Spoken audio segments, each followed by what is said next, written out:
શક્તિનું સ્વરૂપ એટલે જ માં જગદંબા. દુનિયા આખીના પ્રતાપને હરનારી માં ભગવતી જગદંબા, અખિલ બ્રહ્માંડને નિભાવનારી, કોઈનાના ડુંગર માથે બિરાજનારી માં ભગવતી હરસિદ્ધિના ગુણગાન ગાવા છે બાપ.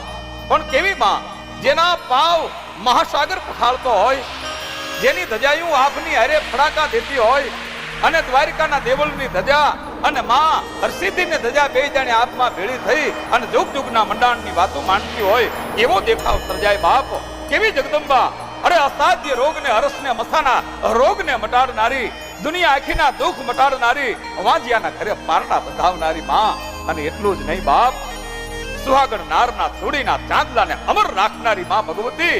જ્યારે ટેક રાખો ને ત્યારે ટાણે જ માં ફરતો પૂરે ને એવી ભગવતી હરસિદ્ધિ. અને એના બેહણાની અને એના સ્થાપનની વાત માંડવી છે બાપ. એકવાર ઈ દેવળના દર્શન કરી લો ને બાપ, તોય દર્શન કરે દુખડા